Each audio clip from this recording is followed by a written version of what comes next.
menit gara-gara disembelih langsung jadi sekarang. Nah, karena hukum halal ini yang menarik dan menguntungkan.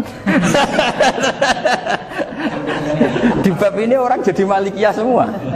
Mana maksud saya? Jadi kita ini sebetulnya Syafi'i pecundang gitu. Syafi'i partai politik. Jadi kalau sedang tidak menguntungkan ya tidak. Coba kalau kita terlalu stakung be anak pertama naik motor jasanya orang nggak sholat ya, pertama roh TV jasanya orang nggak sholat. Coba terikatnya anak ini sama kita apa sama orang itu? Sama orang itu. Bayangkan kalau umur ABG, kalau umur tak pari pun Pak Wafa ini nafsu astagfirullah kan. Gue cop tua nome orang. Saya itu banyak kenal menteri, kenal pejabat, tapi saya tidak pernah melihat itu sebagai pejabat. Melihatnya itu orang yang ingin belajar agama. Karena sekali salah melihat, yang hidup itu tamaknya Pak Arif. Yang hidup kan tamaknya.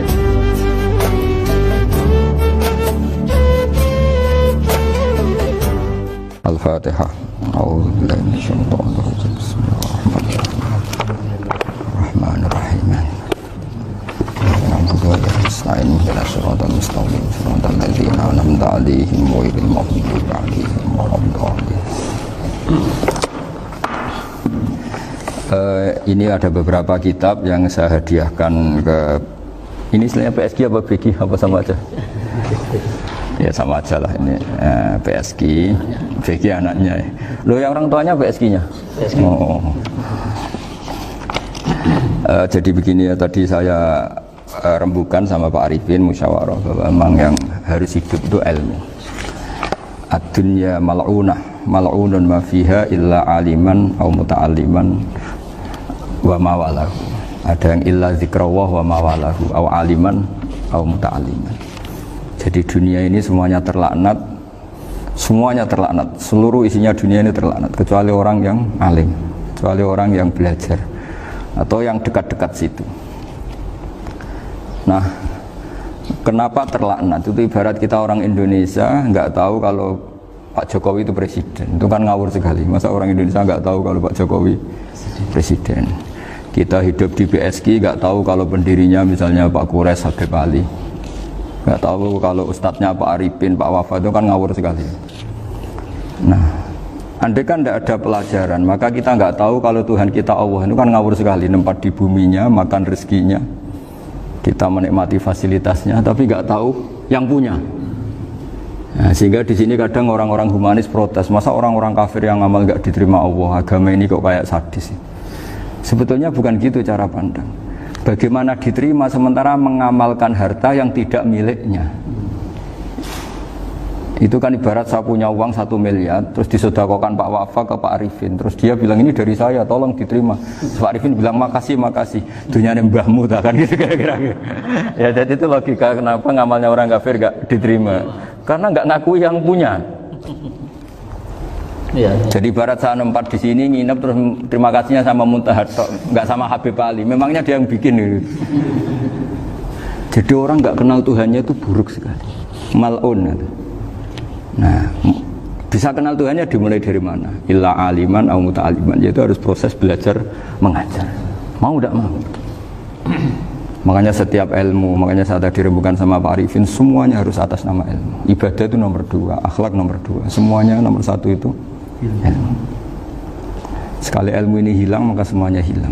Makanya di Quran dimulai Iqra' bismi rabbikal ladzi khalaq. Termasuk sifat Allah Ta'ala yang awal-awal dikenalkan apa? Iqra' wa rabbukal. Ketika Allah mensifati dirinya akram, alladzi 'allama. Orang terbaik, paling akram, paling karim, paling dermawan adalah zat sing 'allama, mengajarkan. Makanya kata Nabi, tidak ada sedekah sebaik kalimah yang ditemukan orang muslim, dan kalimah itu kalimah bijak kemudian diajarkan ke muslim yang lain. Itu disebut afdhalus sedekah. Karena ini mengawal Islam. Jadi saya alhamdulillah semenjak kenal jenengan semua, entah berapa kitab saya selalu bawa ke sini supaya hubungan kita ini bil ilmi. Nah, karena hari Syajaratul Ma'arif beberapa kali sudah saya baca, ini tak ijazahi kitab Bajuri ya, sarahnya Fathul Qorib. Ini dikarang oleh Rektor Al-Azhar di eranya, termasuk Syekhul Azhar, Imam Bajuri, Ibrahim Al-Bajuri. Nah, di sini saya ingin terangkan Kitabuz Zabaih, tentang, ya didengerin aja kalau nggak bawa kitab. Ini yang takrib sama sarah, supaya sampean tahu kenapa harus ada sarah. Ya, saya ulang lagi, kenapa harus ada apa? Sarah. Sarah itu penjelas. Karena kelemahannya matan apapun sempurnanya, saya ulang lagi, kelemahannya matan apapun sempurnanya itu pasti ya nggak sempurna, namanya manusia. Dan tidak sempurna ini menjadikan kadang salah paham, sehingga mau tidak mau harus ada apa? Sarah. Jadi misalnya begini ya, di matan misalnya diterangkan zaman matan, penyembelian itu harus pakai bismillah. Kalimat harus ini harus dengan arti taruhan sah tidak sah, apa harus sebagai etika, apa harus sebagai supaya kebiasaan baik ini bertahan. Saya ulang lagi ya, misalnya Pak Arifin dawuh teng jenengan cung nak nyembelih pitik kudu maca bismillah. Kalau kamu memotong hewan harus baca bismillah. Kata harus itu apa artinya syarat sah, sehingga kalau tidak baca tidak sah. Apa keharusan dalam makna etikanya harus baca bismillah. Jadi urusannya hanya apa? Etika atau afdoliyah. Atau kita tidak ingin kultur baca bismillah itu hilang, sehingga barang tidak wajib pun kita wajibkan supaya kultur baca bismillah itu tidak hilang. Nah, Imam Syafi'i itu milih yang tidak wajib, itu hanya urusan etika. Sehingga dhabihatul muslim meskipun nggak baca bismillah, baik secara sengaja maupun lupa tetap halal ya, tetap sah, tetap halal. Tapi beberapa ulama mengatakan baca bismillah itu wajib dan menjadi syarat sah. Ya kira-kira karena pamit tadi, yang beri nyawa itu Allah, kok apa yang menghilangkan nggak pamit, sudah menghilangkan nyawanya ayam dimakan lagi. Oh itu selingkuhannya kan mesti marah itu. Selingkuhannya, pacarnya, anaknya, cucunya itu kan marah itu. Tapi kalau pamit yang punya kan coba kalau ayam cantik yang pas kamu sembelih itu lanangannya kan mangkel itu. Kalau kebetulan sudah tua kan karep-karepmu kan gitu. Jadi apa? Itu yang tahu Sarah. Saya ulang lagi, yang tahu Sarah. Karena ini sudah jelimet, sudah jelimet. Sehingga nggak ada kitab matan yang induk kecuali di Sarah ini. Dulu ada kitab namanya Takrib, karangannya Abi Suja. Terus disarai kecil sekali oleh Fathul Qorib, ya, oleh Ibnul Qasim Al-Huzi itu. Terus disarai lagi oleh Bajuri. Jadi Bajuri itu sudah sarhun ala sarhin warifin, ya, sudah sarhun ala sarhin, bukan sarhun ala matnin tapi sarhun ala sarhin. Nah, kenapa memang kita butuh itu? Saya ulang lagi, kita butuh itu. Nah, kenapa butuh? Ya karena mau tidak mau.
Karena prosedur ayam mati harus kejet-kejet, nggak boleh nggak langsung peletes mati, nggak boleh. Nah pertanyaannya ketika kejet-kejet ini kamu sembelih, itu halal apa enggak? Wong andai kan tidak disembelih juga sudah mati. Artinya penyembelihan ini kan tidak memberi kontribusi pematian, tapi enggak ngefek. Gitu. Makanya terus ada perdebatan, ada hayatun mustaqirrah, ada hayatun ittiroriyah, ada harokatu masbuh. Itu kalau nggak sarah tidak bisa. Lalu pertanyaan nakalnya begini, saya itu betul pernah ngalami itu. Wayam jago itu kan mahal, apalagi kalau Bangkok kan. Saya pas jalan-jalan sama anak saya, sama jalan-jalan mau ke pasar itu di pertolongan tuwer mak. Gue sih halal tau ora, karena tanya orang awam, halal kata saya gitu. Padahal andai kan tidak disembelih ya pasti mati. Suatu saat ada yang mengkonfirmasi lagi. Saya bilang kalau kiai ya tidak pantas makan ayam gitu, tapi kalau kamu tidak kiai ya pantas saja. Daripada tak halal lo geremeng eman kan ribet. Nah sebetulnya itu dalam mazhab Syafi'i itu tidak halal karena dia sudah tidak punya hayatun mustaqirrah. Karena tadi setengah menit lagi atau 1 menit lagi pasti mati. Kan dia belum mati karena koordinasi Israel saja, tetap yang nyambil itu. Tetap kan nggak segampang itu kan, tetap prosedur apa? Jalankan SOP. SOP-nya harus ada. Nggak boleh mati selonang-selonang itu, nggak boleh. Tetap ada SOP kata Pak Arifin ada SOP. Dia kalau sama saya bisa guyon kalau. Nah, tapi misalnya nanti pertanyaan, tapi dalam mazhab Maliki itu diabaikan. Hayat mustaqirrah, hayat ittiroriyah, hayat itu diabaikan. Cara berpikir Imam Malik lebih matematis. Kalau nggak disembelih itu matinya berapa menit? 1 menit lagi. Gara-gara disembelih dia mati sekarang. Berarti eksekutornya ya peso itu. Ya berarti peso itu memenuhi kriteria mematikan sesuatu yang masih hidup, hewan yang hidup dengan cara syar'i. Jadi andai kan ada rapat malaikat, matinya karena apa coba? Karena peso apa karena kecelakaan? Karena peso. Ya kan? Karena kalau nggak tanpa besok nunggu 1 menit, gara-gara disembelih langsung terjadi sekarang. Nah karena hukum halal ini yang menarik dan menguntungkan. Di bab ini orang jadi Malikiyah semua. Mana maksud saya? Jadi kita ini sebetulnya Syafi'i pecundang gitu. Syafi'i partai politik. Jadi kalau sedang tidak menguntungkan ya tidak. Kata siapa kita Syafi'i banget? Tidak juga itu. Ya, jadi karena tadi ya kalau pada level apa? Pada level perdebatan ulama itu ada tadi ya, ada seperti itu, ada hayatun mustaqirrah, ada hayatun ittiroriyah, ada harokatul masbuh.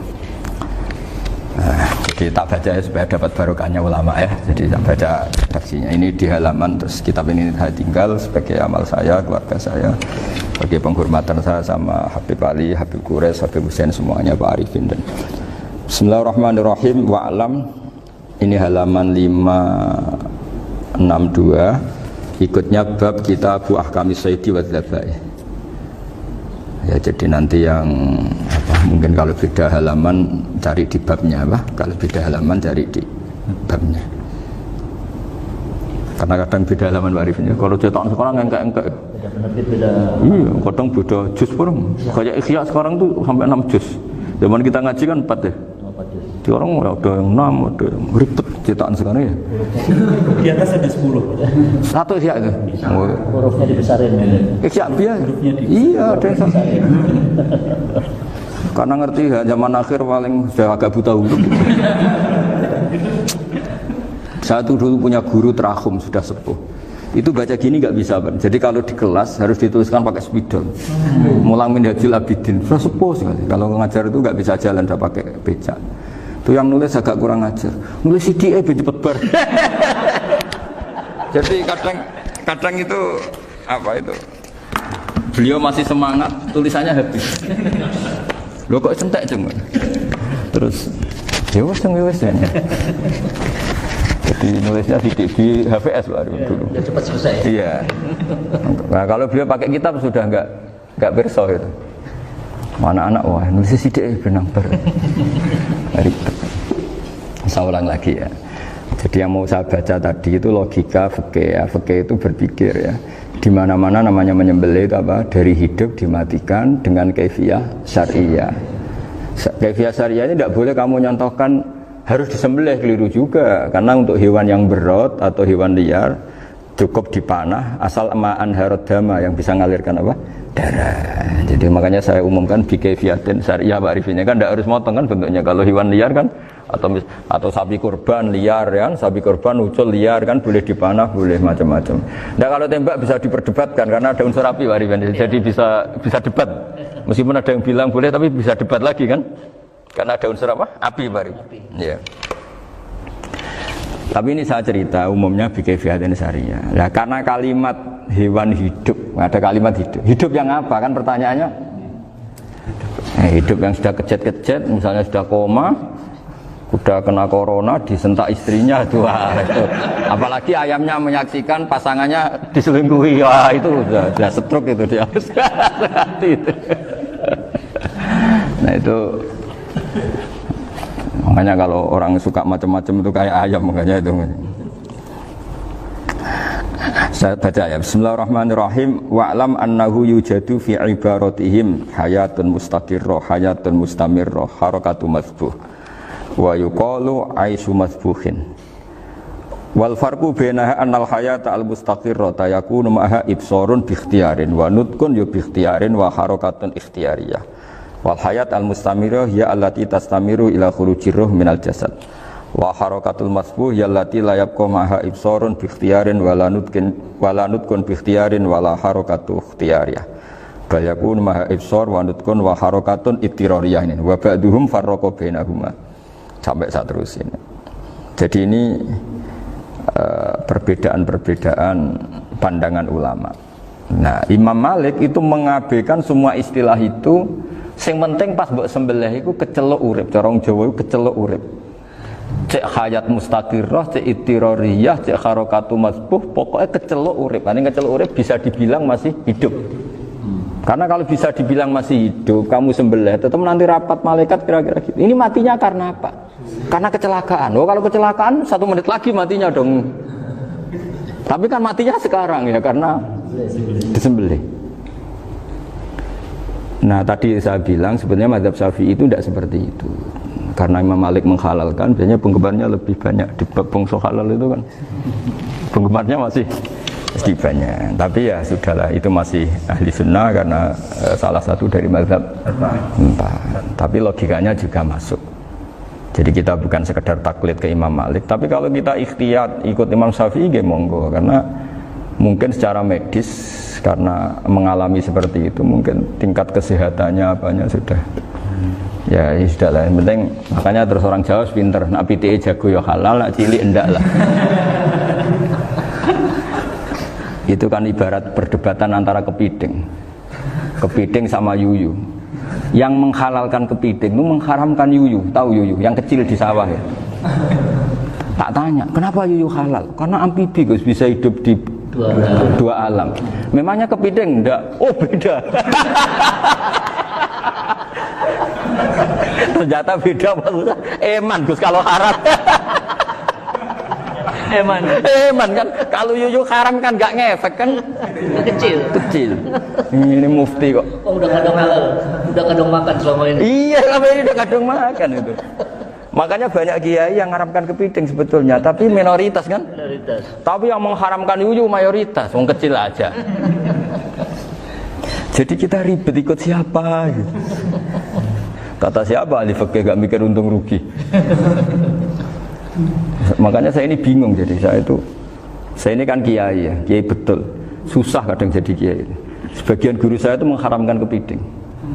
Nah kalau kayak dolan di daerah Juwono Mas Nafis daerah itu, penghormatan tertinggi santri itu kalau nyugoi kiainya kepiting karena itu makanan termahal. Bingung kan dia? Mau tidak makan itu kayaknya dipersiapkan betul Pak Arifin. Udah ada effort ya. Warna nyari yang mahal kan. Mau makan itu sebagian guru kita mengharamkan. Akhirnya ya darurat tadi. Makan sekadarnya. Kalau saya habis 3 pasti israf. Kalau habis 1 prosedur hormat yang nyugui. Itu susahnya jadi kiai. Kalau kamu kan tidak kiai, mumpung gratis. Enaknya gak jadi kiai kan itu Mas. Pertimbangannya mumpung gratis. Sudah gitu masih mun dibutuh mawon, makai dibutuh mawon. Oh, digawa tenan. Tapi sebetulnya ada sisi naif dari yang bilang halal tadi. Ketika yang bilang halal, naif itu versinya, tapi ya nggak apa-apa, semoga dimaafkan Allah. Naifnya tadi, tapi saya tidak tapi itu masalah khilafiyah ya. Semoga yang mengatakan halal juga benar, karena punya perhitungan iman tadi. Tapi yang bilang halal itu tak tanya, Yuyu itu halal apa haram? Lucunya jawab haram semua. Yuyu bahasa Indonesia nggak ada kayaknya. Tidak tahu juga saya apa. Yang penting paham tapi Yuyu yang kecil itu. Itu kalau diharamkan nggak ada yang protes ya? Nggak ada. Tapi kalau kepiting, ini pakai model apa? Coba Pak Wafa, kalau alasannya amfibi, Yuyu sama kepiting sama enggak? Kalau alasannya amfibi, hidup di dua alam. Sama-sama. Sama-sama. Kenapa kepiting jadi halal? Besar, lebih bernilai. Ini juga mufti model baru. Mungkin muftinya menghalalkan itu. Iya makanya itu. Kan jadi kayak tadi ayam jago tadi orangnya tak tanya akhirnya. Andekan yang kecelakaan itu ayam kecil. Kamu tanya saya enggak? Ya enggak, aku langsung tak buang. Kan langsung dibuang. Berhubung ayam besar. Eman kan. Tapi nurani aja sebetulnya protes. Nyembelih wis klekek-klekek terus. Kadang kan wis apa kejet-kejet itu sudah tunggu SOP dari Pak. Ya tapi apapun itu ini ilmu harus didengar ya supaya sampean tahu ya, ada hayat mustaqirrah, ada hayat mustamirrah, ada hayat ittirariyah, paling enggak kita ngerti lah. Karena nanti di bab B, ya nyun sewu di bab apa B. Itu ya nanti enggak sahnya karena apa? Tidak mutamawal. Misalnya saya punya utang sama Pak Arifin ayam jago, tak bayar dengan jago yang mengalami kehidupan sudah seperti itu, kan tidak sah. Meskipun itu hidup tapi sudah tidak hayat yang mustamirrah, tidak normal. Jadi ilmu itu apapun tidak cocok kita karena beda mazhab misalnya, tetap sebagai apa? Ilmu. Jadi jangan pernah anti ilmu meskipun kita tidak cocok. Dulu saya itu heran sama Abu Hanifah karena membolehkan merujuk wakaf. Wakaf itu kan nggak boleh ditarik kembali dalam mazhab Syafi'i dan hampir semua ulama bilang gitu. Tapi kalau kata Abu Hanifah, jika nazir yang nerima itu tidak sesuai rencana kita, keinginan kita, itu boleh narik kembali. Fa innal waqfa atiyatun mahdhah, kata beliau. Wakaf itu ya pemberian normal saja. Suatu saat ada peristiwa gini Pak Arifin ya, ada orang kaya raya mewakafkan tanah itu senilai kalau nggak salah itu 60 miliar. Singkat cerita beliau bermain apa gitu, bisnis apa itu bangkrut. Kemudian itu belum disertifikatkan wakaf. Kemudian nggak ada yang disawang coro Jawa, nggak ada yang dilihat, terus mau dibeli sama nyuwun sewu sampai yang mau beli yang mampu itu non muslim. Singkat cerita ada orang kaya muslim yang mau beli itu tapi ada problem karena itu wakaf. Tapi kalau nggak dibeli itu malah dibeli non muslim. Tanya saya, akhirnya saya jawab nggak apa-apa dibeli saja, ngikuti mazhab Abu Hanifah. Karena kalau mazhab Syafi'i itu nggak sah semua pembeliannya. Tapi apa artinya mazhab kalau kita berpikir nggak sah, tapi yang jual melakukan? Nah itu yang nggak dipikirkan oleh orang-orang fikih yang di Menara Gading. Apa gunanya kita bilang nggak sah, tapi yang punya tanah tadi tetap menjual. Karena tidak mengindahkan hukum itu, mau apa coba? Makanya saya bilang lagi tentang Gus itu nggak ada kaulnya dalam mazhab Syafi'i. Saya bilang kamu mengharamkan itu tidak ada gunanya karena itu tetap dilakukan. Jadi kita pertimbangannya ndak itu, daripada dikuasai situ mendingan kita. Betul. Nah itu sisi-sisi fikih. Makanya ini kita ngaji fikih tidak segampang itu memberi fatwa karena pertimbangannya banyak Pak. Tidak hitam putih. Tidak hitam putih gitu maksud saya, ini cerita. Jadi nanti kamu ngerti. Jadi mau apa coba? Itu kan ibarat gini. Hukumnya kita ngajar perempuan itu masalah sebetulnya secara karena itu ajnabiyah. Tapi fikih mentoleransi li ajli ta'lim karena untuk belajar enggak apa-apa. Kalau sudah jadi fakta itu ribet. Dia maunya belajar sama kamu dan sekali kamu tidak mau belajar ke yang lain yang potensi menyesatkan. Jadi fikihnya bukan masalah nazar lagi, sudah penyelamatan. Ribet kan kalau sudah begitu. Saya punya kenangan yang menurut saya itu harus jadi trauma. Siapapun harus jadi trauma. Ini cerita sedikit. Ini masih ngaji fikih pertimbangan. Ada orang itu sangat khusyuk, Pak Rifin. Sangat khusyuknya di rumahnya Pak Wafa itu nggak ada TV, nggak ada motor, nggak ada apa saja. Ketika anaknya berkembang agak dewasa, itu pertama naik motor, itu ya utang jasa sama kawan-kawannya. Pertama dia ngelihat nikmati TV ya dari kawan-kawannya. Corong Jawa, mbek tanggane lah. Padahal orang tuanya ini protektif justru karena banyak tanggane sing ndak pati Islami lah. Ya mereka orang Islam tapi ya nggak sholat, nggak apa. Singkat cerita orang tuanya ini datang ke rumah sana nangis, nangis Gus, sekarang saya ikrar bahwa mazhab abah jenengan Kiai Nur Salim, bapak saya itu mazhab jenengan itu lebih hebat timbang mazhab kula. Nangis dia. Dulu saya itu agak menyalahkan Kiai Nur Salim jenengan karena longgar di rumah ada TV, ada motor. Terus dia cerita. Nah karena anaknya ini pertama bisa naik motor, untuk anak ABG ini kan jasa yang luar biasa. Karena dia butuh sekali bisa naik motor, dipinjemin. Akhirnya walhasil anaknya ini nyon saya merantau ke Jakarta kemana? Akhirnya lam yusolli wa lam yasum. Padahal anaknya ya kiai kampung. Terus tak ceritanya. Terus akhirnya dia tanya, kenapa sih Gus jenengan sama abah kok longgar gitu sama anak? Terus tak ceritanya gini Pak Arifin. Menurut ilmu al-insan abdul ihsan, manusia itu budaknya kebaikan. Karena utang jasanya sama anak ini, ya dia akan ainut anak ini. Sementara kenangannya baik jenengan Bu amui. Tidak boleh. Dia baru ngakui ya saya itu nyun sewu hanya khusyuk tapi kurang ilmu. Tadi dia hanya berdasar khusyuk. Bocah kok main delok TV kan pikirannya hanya gitu. Ini cerita ilmu, saya bukan menjustifikasi manapun, ini kan cerita ilmu Pak Arifin ya. Jadi semuanya itu ada hitung-hitungannya. Coba kalau kita terlalu stakung be anak pertama naik motor jasanya orang nggak sholat ya, pertama roh TV jasanya orang nggak sholat. Coba terikatnya anak ini sama kita apa sama orang itu?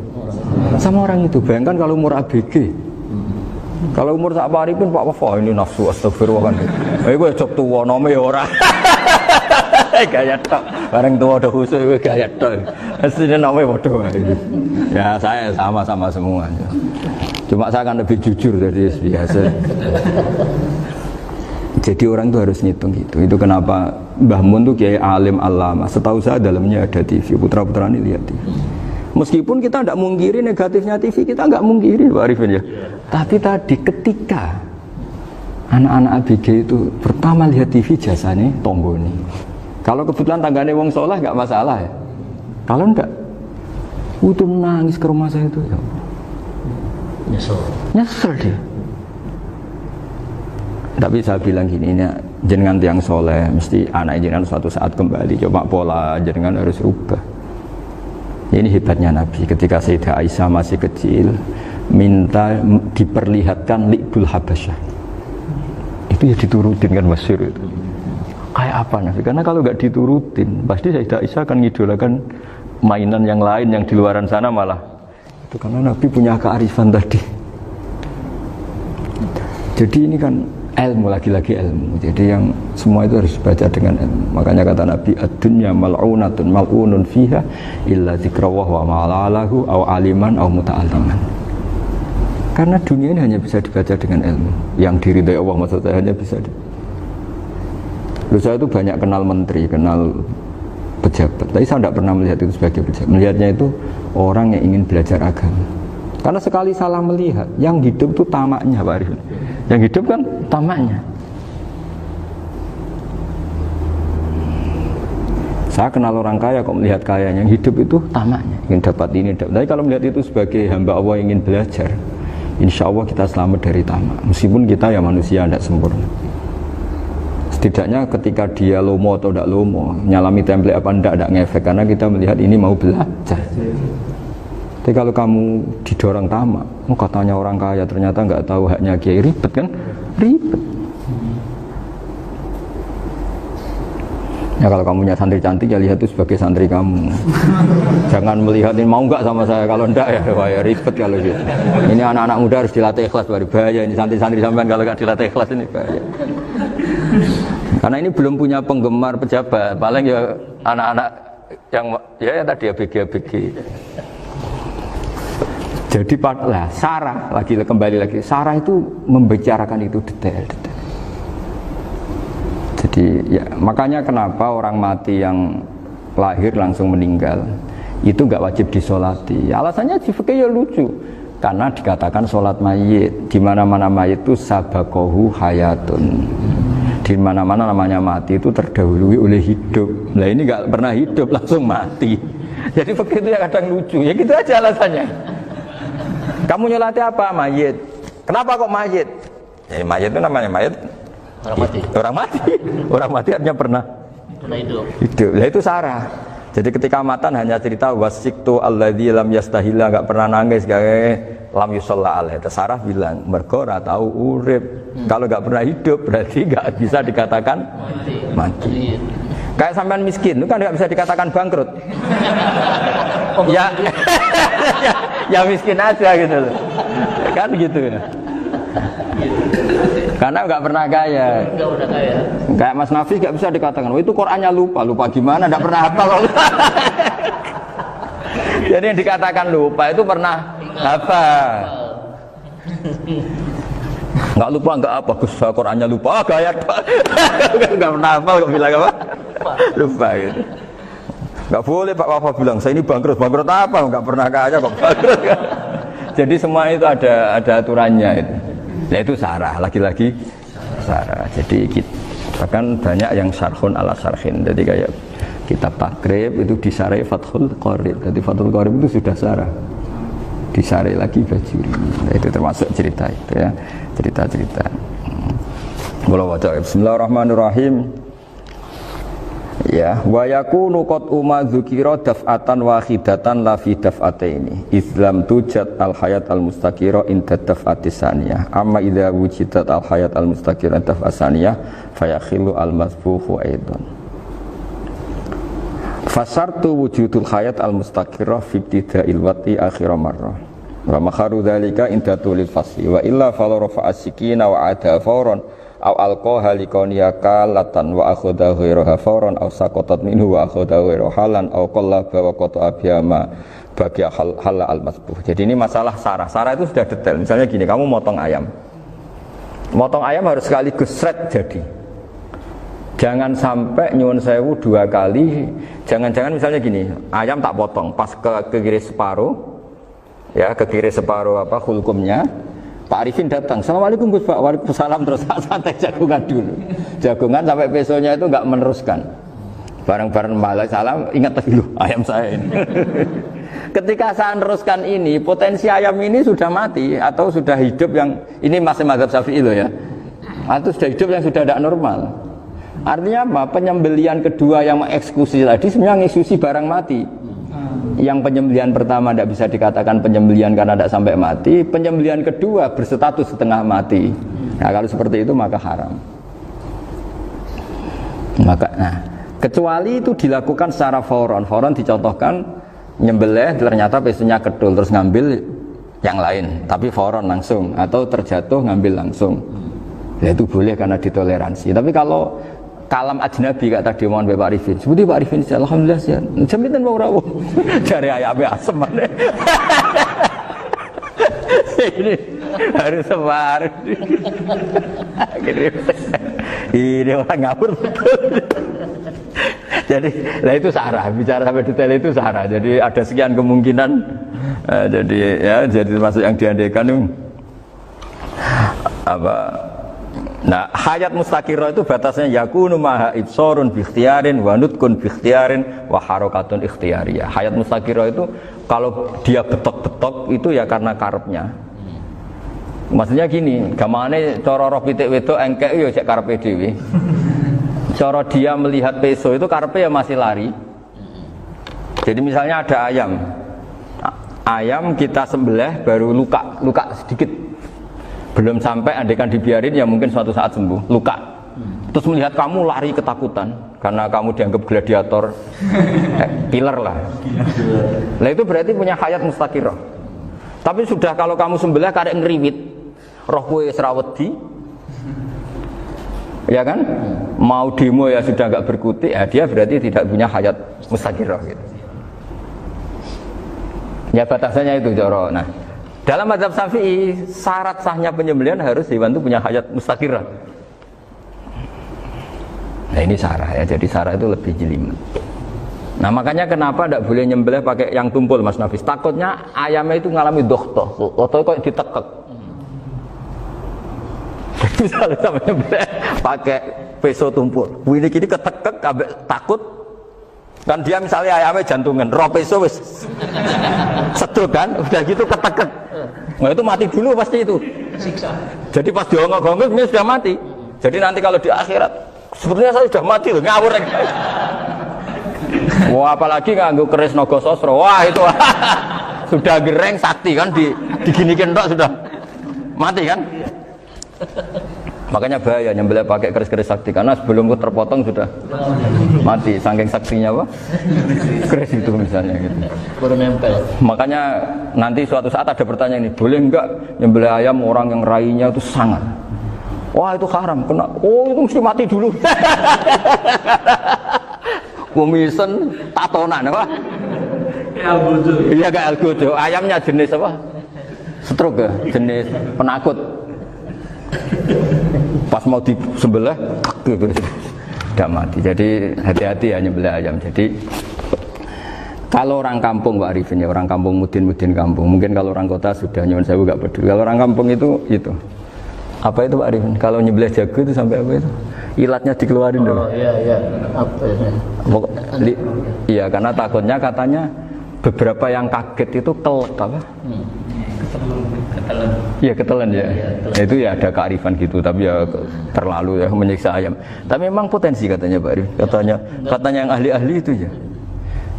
Jadi kalau dia jago ya mau disembelih, saking takutnya itu.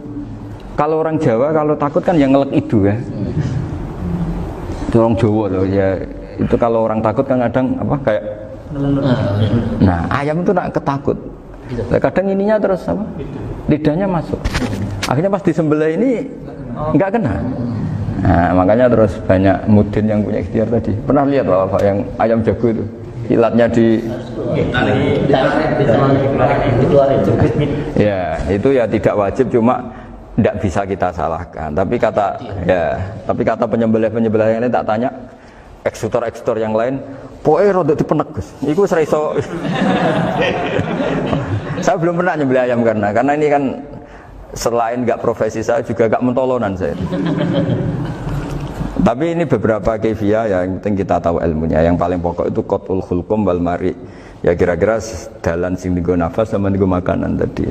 Ya tapi itu tadi caranya semua itu harus mengalami atau masih punya hayatun mustaqirah. Nah, takutnya dalam konteks nyembelih yang apa tadi? Saya bilang separuh tadi. Itu jamnya normal enggak itu sudah jam 11 ya? Jam 10. Oh, jam mati almarhum itu. Itu enggak halal disembelih itu sudah maitah ya. 13, 10, 14 kan. Iya. Ya makanya saya bingung ya. Ya jadi itu Pak Wafa ya pentingnya sarah itu seperti itu. Matan itu kan asal nyembelih saja. Tapi di sarah diterangkan jangan hanya nyembelih, yang disembelih harus ada hayatun mustaqirah karena dikatakan penyembelihan adalah menghilangkan nyawa dengan cara yang syar'i. Nah, kalau nyawanya saja sudah hilang bukan nyembelih gitu. Nah, potensi itu ada ketika jago kamu sembelih pakai yang tumpul. Ini ada dohtoh. Loh hewan itu juga kayak manusia loh karena punya hati. Ketika takut bisa aja mati. Nah takutnya ulama kan ini ngalami dohtoh. Kayak orang ditekek kan mati kan. Ditekek kaget. Contoh gampang gini. Orang ditekek perempuan kemungkinan mati itu kecil. Karena murni hanya ngalami pernafasan. Tapi nak ditekek wong guaga tatonan kan terus dua reaksi tubuh. Takut sama gak bisa bernafas. Itu kan lebih cepat apa? Mati ya. Kira-kira kan gitu. Lah ini sudah takut dongok-hongok itu kan nyiksa. Saya sering ketemu orang yang ahli nyari ular, nyari apa. Itu ya gitu. Filosofinya sama seperti orang perang. Harus bikin takut. Iku kewan Gus nak disewentak, iku telelekan, jare telelekan iku apa Pak Anda bicara bahasa Batawi itu. Orang kaget terus terpaku itu. Teorinya Khalid bin Walid kan gitu. Kalau perang supaya musuh takut. Kamu tahu kami siapa? Gertak gitu ya. Ayat ji'na biqaumin yuhibbunal mauta kama tuhibbunal hayat. Kita ini bawa pasukan yang mereka mencintai mati kayak kalian mencintai hidup. Pasukan kami ini wadar wis, berani modar ya wis gitu, kira-kira gitu kalau bahasa Jawa itu. Tak mati. Berani mati. Berani mati. Akhirnya musuhnya kan nah, di antara syaratnya perang kan gitu, harus bikin musuh itu takut, gemeter. Nah telelekan itu gampang gitu. Telelekan itu pokoknya tadi loh Pak Arifin, kepaku tadi. Nah, agak berkutik. Paham ya? Nah, jangan-jangan ayam yang kita sembelih mau wis wedi dongok-dongok mati duluan gitu. Nah, makanya terus kata musannaf kalau bisa itu wa yakunu madzukira bidafatin wahidah. Kalau itu usahakan sekali jadi. Tapi itu bukan berarti syarat sahnya harus sekali jadi. Kira-kira karena tadi gak kebayang kan kalau baru separuh tak Assalamualaikum Gus Pak, waalaikumsalam Pak Arifin, sebuti kabarnya. Baru itu terus ingat, diteruskan lagi, kemungkinan ini sudah mati apa? Nah makanya, ya tapi lagi-lagi ini sarah ya, tak baca Bismillahirrahmanirrahim. Wa yakunu qad umadzukira daf'atan wahidatan la fi daf'ataini fa innahu yahrumul masbuh hina idin. Kalau 2 kali, tapi 2 kali maksudnya yang 1 kali ini mengakibatkan kematian. Dikatakan penyembelian belum sempurna, dikatakan hidup toh nanti pasti mati, berarti tidak mengalami hayatun mustaqir. Paham ya? Jadi ini semoga dapat barokah dari para ulama. Jadi saya mohon nanti Pak Wafa, Pak Muntaha, teman-teman jangan hanya baca matan ya, pada level alim itu harus baca syarah, karena matan itu nyuwun sewu tidak cukup untuk menjawab sekian kemungkinan. Nah syarah itu sono fardul masalah ya Pak Arifin ya, mengandaikan masalah meskipun belum terjadi ya pengandaian, sehingga nanti kalau terjadi kalau militer itu apa? A, B ya, alternatif gimana? Kalau strategi itu kan ada sekian A, B, C, kalau A gagal B sudah siap militer. Jadi kalau masuk surga pintu 1 gak bisa itu kedua ini sembrono. Bagi Al-Fatihah. Bismillahirrahmanirrahim. Shiratal mustaqim shiratal ladzina an'amta 'alaihim ghairil maghdubi 'alaihim waladdallin. Pun guys,